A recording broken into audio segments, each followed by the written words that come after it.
புயல் ஏரியை பற்றி பார்க்கலாம். புயல் ஏரி உள்ள என்ட்ரன்ஸ் இதுதான். புயல் ஏரியோட போர்டு உள்ளது. இதுதான் புயல் ஏரி. உள்ளே போய் பார்க்கலாம் வாங்க. உள்ளே போகலாமா? ஸ்டெப்ஸ் இந்த பக்கமாக ஏறி போகலாம். இல்லை பைக்கில் போகணுன்னா பைக்லேயே இந்த பக்கம் பாதை இருக்கும், பாதையில் போகலாம். பைக்கில் எடுத்து போய் மேலே ஃபுல்லாகவே போக முடியும். நான் உங்களுக்கு காட்டுறாங்க. நடந்து போகிறவங்களுக்கு இந்த பக்கம் பாதை இருக்குது. இந்த பக்கம் சின்ன இப்போ ஒர்க் நடந்துகிட்டு இருக்கு, அதெல்லாம் மண்ணெலாம் கூட்டிகிட்டு இருக்காங்க. பாப்பா ஓடி போகிறாங்க. இத்துமா வாங்க வாங்க வாங்க வாங்க வாங்க வாங்க வாங்க நம்ம நடந்து போகலாம். முதல்ல நம்ம நடந்து போகலாம். பைக்கு நான் மேலே விட்டுருக்கேன், பைக்லேயும் போய் காட்டுறேன் உங்களுக்கு. பாதை வழி நடந்து போனால் இதுதான் பாதை, படிக்கட்டு. யார் வேணால் வரலாம் இங்கே. நிச்சயமாக பார்த்து போங்க, வழுக்க போகுது. போய் மேலே போயிட்டு நான் உங்களுக்கு காட்டுறேன். சூப்பராக இருக்கும். நிறைய பேருக்கு வரமாட்டோம், பக்கத்தில் இருந்தால் நான் காட்டுறேன். நல்லா தான் இருக்கும். கடல் மாதிரி இருக்கா? இது கடல் கிடையாது, புயல் ஏரி தான். வாங்க மேலே போய் பார்க்கலாம். பாதி ஏறிட்டோம், பாதி பிடிக்கிட்டு இருக்கு.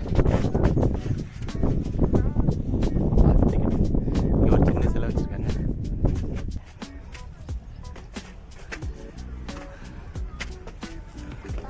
என்னம்மா எப்படிமா இருக்கு ஏரி? எப்படி இருக்கு ஏரி? நல்லா இருக்கா? இந்த மாதிரி இருக்கும், தெரியுதுங்களா? கடல் மாதிரி எவ்வளோ பெருசாக இருக்கு. இந்த பாதையில் ஃபுல்லாக நடந்து போகலாம், பைக்லேயே போகலாம். நான் காட்டுறேன், பைக்கில் போய் காட்டுறேன் உங்களுக்கு. பார்த்தீங்களா, அதுதான் ஷட்ரு, தண்ணி திறந்து ஒரு ஷட்ரு. ஜூம் பண்ணி காட்டுறேன் பாருங்க. இந்த ஷட்ரு வழியாக தான் தண்ணி திறந்து விடுவாங்க. இந்த ஏரி தான் வந்து ரொம்ப முக்கியமான ஏரி, சென்னைக்கு குடிநீர் சப்ளை பண்ணுறது.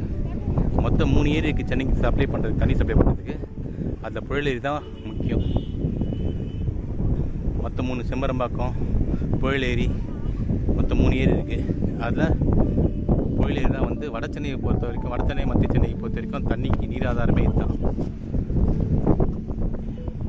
இந்த புயல் ஏரியை வந்து பிரிட்டிஷ் காலத்திலே வந்து பில்ட் பண்ணியிருக்காங்க. அப்போ ரொம்ப சின்னதாக தான் இருந்தது. போக போக நம்ம குடிநீர் தேவைக்கு ஏற்ற மாதிரி கொஞ்சம் கொஞ்சமாக வந்து தேக்கி பெருசுப்பட்டிருக்காங்க. இன்றைக்கி இவ்வளோ பெருசாக பறந்து விரிஞ்சி இருக்குது. ஆந்திராவிலேருந்து கிருஷ்ணா தண்ணியை கூட இங்கே தான் ஸ்டோரேஜ் பண்ணுறாங்க. ஓகேங்களா? அழகாக இருக்குல்ல, ரம்மியமாக இருக்குது பார்க்குறதுக்கு. காலையில் டைம்லையும் ஈவினிங் டைம்லையும் வந்தீங்கன்னா மனசு ரிலாக்ஸாக இருக்கும். இங்கே வாக்கிங் கூட போகலாம். இந்த பாதையிலேயே வாக்கிங் போனீங்கன்னா மனசு ரொம்ப ரிலாக்ஸாக இருக்கும். டிராஃபிக் இல்லாமல் பொறுமையாக போயிட்டு நடக்கும். அது கரெக்டாக இருக்கும். வாங்க உள்ளே போய் பார்க்கலாம்.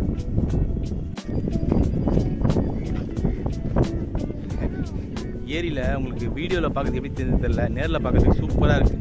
கடலில் எப்படி பெரிய பெரிய அலை வரும், ஆனால் இங்கே கொஞ்சம் கொஞ்சமாக அலை வருது. அதை பார்க்குறதுக்கே ரொம்ப ரொம்ப ஜாலியாக இருக்குது பார்க்குறதுக்கு. அது நேரில் வந்து பார்க்க தெரியும். ஒரு விஷயம் பக்கத்தில் இருந்தால் அது அவ்வளோ சீக்கிரத்தில் கிடச்சிட்டா யாருக்கும் அது போய் பார்க்க மாட்டோம். இது மாதிரி தான் புயல் ஏரி இங்கே தான் பக்கத்தில் தான் இருக்குது, ஆனால் நம்ம யாரும் வந்து பார்க்க மாட்டோம். இங்கேயும் சேர்த்து தான் இப்போதான் வந்து நான் பார்க்குறேன். பாருங்கள், உங்களுக்கு டைம் கிடச்சா பசங்களை கூப்பிட்டு வந்து பார்த்தீங்கன்னா பசங்களெலாம் காட்ட நல்லாயிருக்கும். தெரிய மாட்டேதா நம்மளுக்கு இவ்வளோ அழகாக இருக்குது. பாப்பாலாம் வச்சுருந்தீங்கன்னா கூப்பிட்டு வந்தீங்கன்னா அப்படியே காட்டலாம். அங்கே பாருங்களா, நாங்களும் பில்டிங்லாம் தெரியுது. ஜூம் பண்ணி காட்டுறேன், தெரியுதான் பாருங்கள். பில்டிங் எங்கே இருக்குது ஜூம் பண்ணுறேன். அது வரைக்குமே லேக்கு தான். அந்த பில்டிங் எங்கேயோ இருக்குது, கிட்டத்தட்ட ஒரு 3 கிலோமீட்டர் 4 கிலோமீட்டர் இருக்கும். அது ஃபுல்லாகவே லேக்கு தான். இப்போ தண்ணி ஒரு 70% இருக்குது. அதுக்கே தண்ணி இப்படி இருக்குது. இன்னும் ஃபுல்லாக லேக்கெலாம் ஃபுல்லாக ஆகிடுச்சுன்னா பயங்கரமாக இருக்கும் நினைக்கிறேன். வாங்க போவோம், உள்ளே போயிட்டு பார்க் பண்ணி போய் காட்டுறேன். அந்த பைக் வர பாதை சொன்னல, அது அந்த பைக் ஒன்று வரும் பாருங்க. இப்போ தெரியுதுங்களா? அப்படியே வந்தாலும் நம்ம லேக்குக்கே வந்துடலாம் மேலே. நீங்கள் பைக்கில் வந்தீங்கன்னா பைக்கை கொண்டு வந்து மேலேயே விட்டுருங்க. மேலே விட கூட தேவையில்ல, அப்படியே இதுலேயே ஒரு 2 கிலோமீட்டர் நீங்கள் வந்து ஸ்ட்ரைட்டாக ட்ரைவே போகலாம். சூப்பராக இருக்கும். அப்படியே தண்ணியை பார்த்துட்டு நீங்கள் போகலாம். வண்டி எங்கே நிப்பாட்டலாம், நிப்பாட்டினா அங்கே நிப்பாட்டிக்கலாம். காட்டணும் பாருங்கள், இப்போ நிப்பாட்டுற போகிறது தெரியுதுங்களா? இங்கே நிப்பாட்டிக்கலாம். நிப்பாட்டிட்டு கொஞ்ச நேரம் நீங்கள் பார்த்துட்டு அதுக்கப்புறம் பைக்லேயே ஒரு ட்ரைவ் போகலாம். இப்போ போய் காட்டுறோம். பாருங்களா, தண்ணி ஃபுல்லாகவே நீங்கள் திரும்ப பார்க்கலாங்க. இந்த பக்கம் போனீங்கன்னா ரைட் சைடில் ஃபுல்லாகவே தண்ணி மட்டும்தாமே இருக்கும். அழகாக இருக்கும் பார்க்கறதுக்கும். அந்த செடிங்க அந்த தண்ணிக்கு அப்படியே ஆடுறது சூப்பராக இருக்குது. சவுண்டு அப்படியே அந்த அலடிக்கிற சவுண்ட் லைட்டாக கேட்கும். பீச்சில் இருக்க மாதிரிலாம் இருக்காது, லைட்டாக இருக்கும். அந்த சவுண்டே நம்மளுக்கு கொஞ்சம் ரிலாக்ஸேஷன் கொடுக்குற மாதிரி இருக்கும். பாவா பாரு. என்ன பண்ணுறீங்கம்மா? பட்டாம்பூச்சி பிடிக்கிங்களா? எங்கே இருக்குது பட்டாம்பூச்சி? பட்டாம்பூச்சி பிடிக்க போயிட்டாங்க அவங்க. அதை பாருங்க, பார்த்து பார்த்து.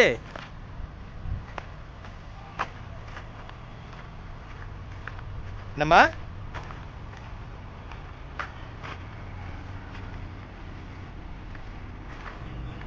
பார்த்தா தெரியும், நிறைய பேர் வாக்கிங் போயிட்டு வராங்க. வாக்கிங் போகிறதுக்கு இது ஒரு அருமையான இடமா இருக்கும். அங்கே ஒரு சின்ன கடை கூட இருக்குங்க, ஜூஸு இது விற்கிறாங்க. ரைட்டாக அதான் கூழ் ஜூஸ்லாம் கூட விற்கிறாங்க. வந்தீங்கன்னா அதை கூட வாங்கி குடிச்சிட்டு பொறுமையாக அப்படி வாக் பண்ணலாம். பசங்களுக்கு கூட இருந்தால் அதை வாங்கி கொடுத்தது. ஜூஸ் கடையும் இருக்குது.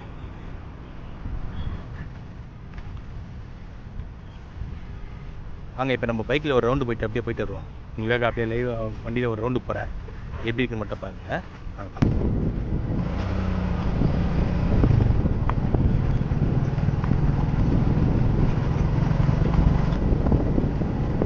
பூண்டி செம்மரபாக்கம் கோயில் மொத்தம் 3 ஏரி தான் வந்து சென்னை சப்ளை பண்ணுறது. அதில் வட சென்னையை பொறுத்த வரைக்கும் இந்த கோயில் ஏரியில் தான் தண்ணிக்கு முக்கியமான சப்ளை. இங்கேருந்து தான் எல்லா வீட்டும் தண்ணி சப்ளை பண்ணுவாங்க. மழை காலம் ஸ்டார்ட் ஆகல, அதுக்கே இவ்வளோ தண்ணி நிற்கிது. வரும்போது பார்க்கலாம், அழகாக நின்று ஜாலியாக அவங்கள என்ஜாய் பண்ணுவாங்க. எல்லா இடத்தையும் பார்த்து பார்த்து போடுச்சு, எல்லாம் வித்தியாசமாக இருக்கும்ல.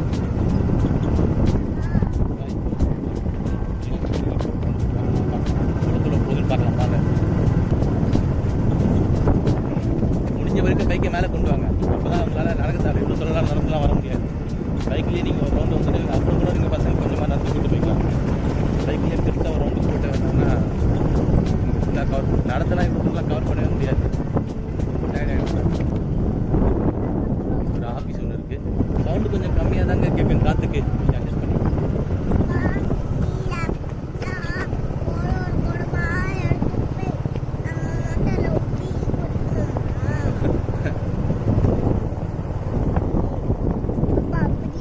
பைப்லேயே வந்துடுமா வீட்டுக்கு?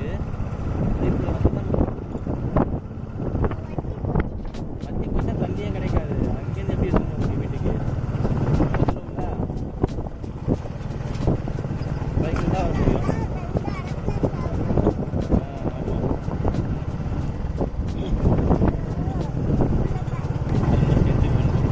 அந்த இடத்துக்கு போய் நம்ம வண்டி திரும்பிக்கலாம். சரிங்களா?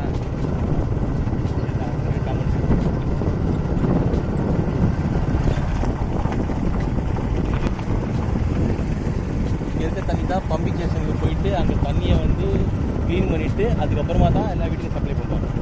இங்கேருந்து டேரெக்டாக வராது, இங்கேருந்து பம்பிங் ஸ்டேஷன் போவோம். பம்பிங் ஸ்டேஷனில் தண்ணியை க்ளீன் பண்ணிவிட்டு அங்கேருந்து அனுப்புவாங்க. இங்கே பக்கம் ஒரு கேட் இருக்குங்களா, அந்த இடத்துக்கு வந்து இந்த பக்கம் ஒரு கேட் இருக்குது, அந்த பக்கம் ஒரு கேட் இருக்குது, இந்த பக்கம் ஒரு கேட் இருக்குது. ஸோ இப்போ நம்ம வண்டியை திருப்பி போகலாம்.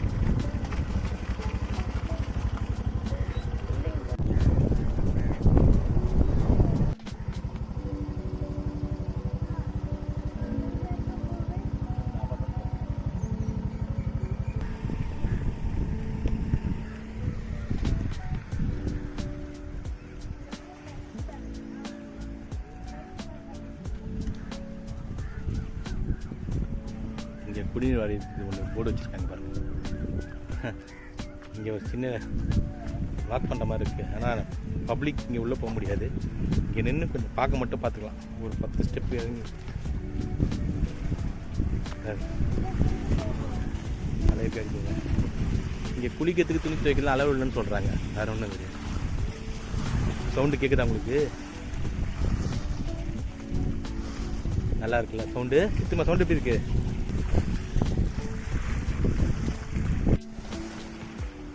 இங்கே இறங்கிறதுக்கு ஒரு சின்ன படிக்கட்டு கொடுத்துக்கிறாங்க.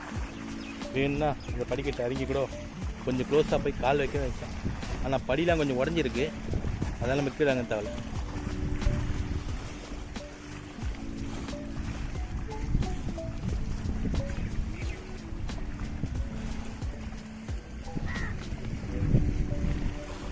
இங்கே அசுத்தம் பண்ணக்கூடாதுன்னு சொல்கிறாங்க. ஏன்னா இது வந்து துணி தைக்கிறது குளிக்கக்கூடாது. எதுக்குன்னா இதை தான் வந்து நம்ம தண்ணி இங்கேருந்து எல்லாத்துக்கும் குடிக்கிறதுக்குலாம் சப்ளை ஆகும். ஸோ அதை சுத்தம் பண்ணாமல் பார்த்துக்கலாம்.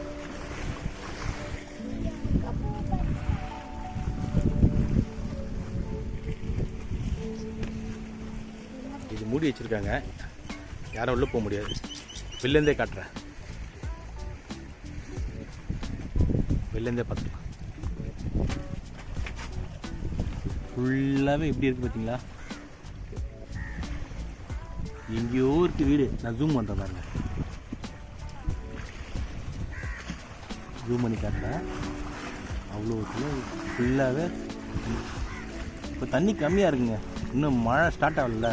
மழை பெஞ்சிச்சுன்னா பயங்கரமாக இருக்கும் தண்ணி. வாங்க போகலாம்.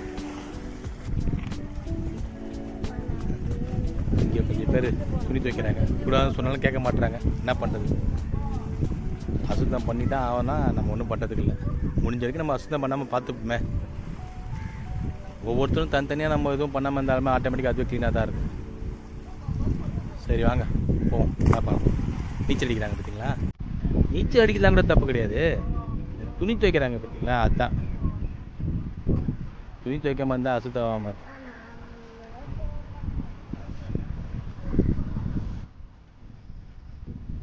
இங்கே ஒரு சின்னதாக ஒரு வியூ பண்ணுறது வச்சுருக்காங்க.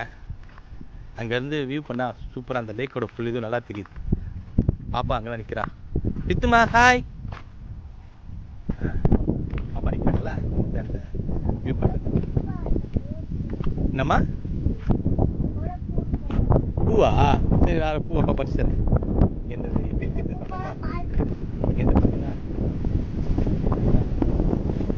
அந்த வியூ பாயிண்ட் இருக்குதால, இங்கேருந்து நீங்கள் வியூ பண்ணது பார்த்தீங்கன்னா அந்த லேக் அப்படியே ஃபுல் வியூ அப்படியே சூப்பராக தெரியுது. சுற்றி தெரியுது. ஒரு 180 டிகிரியில் அப்படியே இந்த பக்கத்துலேருந்து என்னென்ன இருக்குது அந்த பக்கத்தில் நம்ம பார்த்து எல்லாமே நல்லா தெரியும். 180 டிகிரி வியூ தான். இது கடல் கிடையாது, ஏரி தான். பார்க்கறது கடல் மாதிரி தான் இருக்கு. சூப்பராக இருக்கா?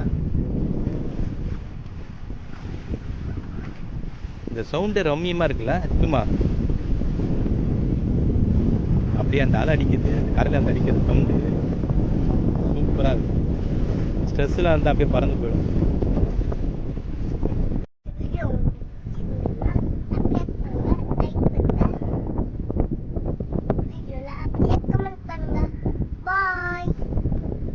யுத்துமா கையில் என்ன வச்சுருக்கீங்க?